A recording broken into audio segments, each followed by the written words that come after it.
Our first guest speaker is a native from Claremont, Delaware, and had lived in New York City for 10 years before returning back to Delaware. He holds a bachelor's degree from the University of Delaware and an MBA from Fordham University in New York City. For nearly 25 years, he has held marketing positions in the consumer products, nonprofit, and financial service industry. He is currently on leave of absence from his role as Senior Vice President in the Credit Card Division of J.P. Morgan Chase. He is the president of the Andrew McDonough Be Positive Foundation. Last month, he, along with his wife and daughter, were honored as a finalist for the Jefferson Award for Public Service. He is the proud father of 2 children, Allie, who is a senior at Ursuline Academy, and Andrew, who was a freshman at Salesiana. He and his wife, Chris, have been happily married for the last 25 years. For the little time I've known him, he has been a very kind and generous person. He and his family are helping other families as much as they can, and it is my honor to introduce our first guest speaker, Mr. Joe McDonough.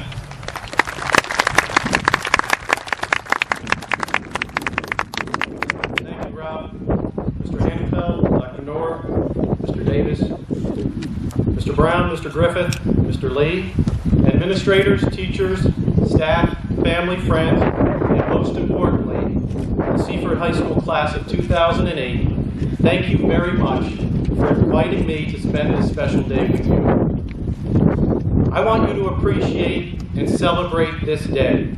Enjoy every minute of it. I want you to appreciate and celebrate every day. You never know what's around the corner. As Rob said in his introduction, my name is Joe McDonough, and I've been married, and thankfully you helped me there by saying happily, since my wife is sitting over here, for 25 years, and I'm the proud father of 2 children. Our daughter, Allie, will be graduating from Ursuline Academy in about 48 hours, so parents, I share your pride this evening. Our son, Andrew, was a freshman last year at Salesiana. Andrew was a great athlete, a soccer player, a baseball player, and on January 27, 2007, Andrew played 4 soccer games for his club soccer team, and 48 hours later, he was in cardiac arrest at AI DuPont Hospital.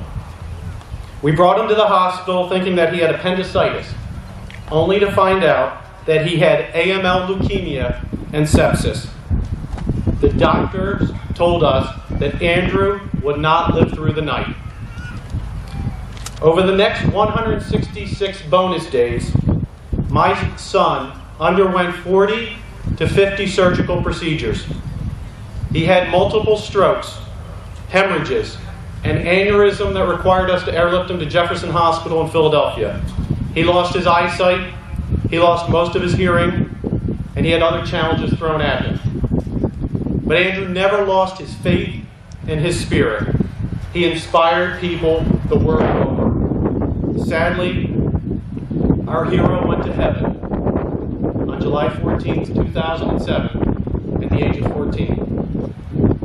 You're probably wondering right now, why did we invite this guy to speak at our day of celebration?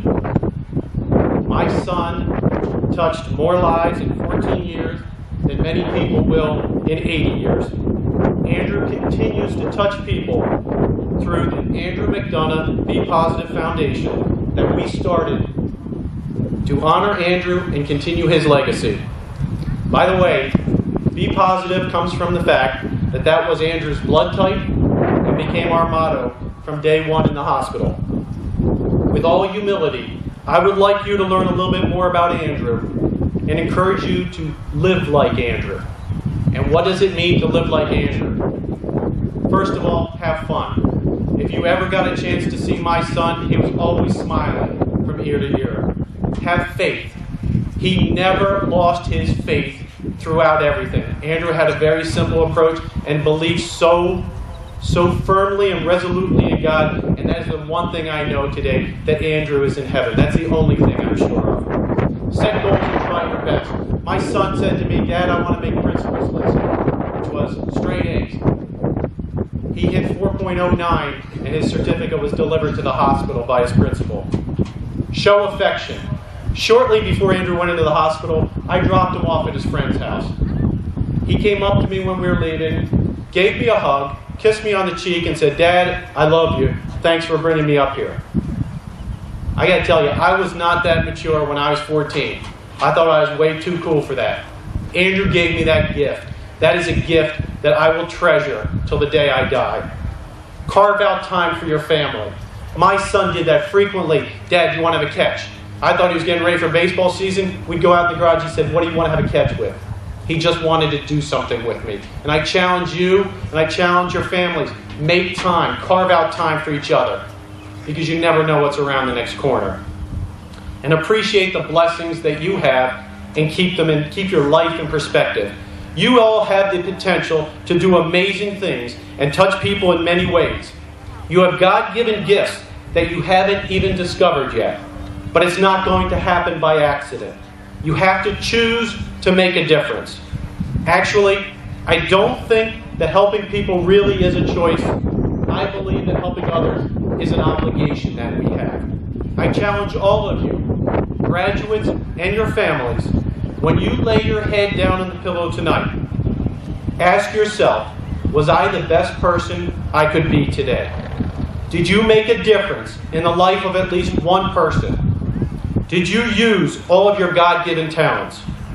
This is not to say that we are bad people, but are we living up to our potential? If your heart was to stop today, are you happy with the way you have lived your life over the last 48 hours? There is no guarantee that there will be a tomorrow. We unfortunately learned that the hard way.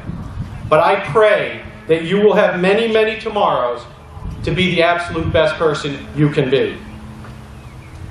A popular question that is asked of seniors at this time is, what are you going to be? I know that's a logical question at this stage of your life, but I would prefer to ask, who are you going to be? Whether you are going off to college, starting a job, honorably serving our country in the military, or whether you're unsure what you're going to do, regardless, be the best person you can be. Many things are out of our control, as we learn, but being the best person that you can be is totally in your control. Graduates, feel proud of yourselves. Graduation is a great accomplishment. You have made your families and the community very proud, and I am very proud and honored to be part of this momentous day.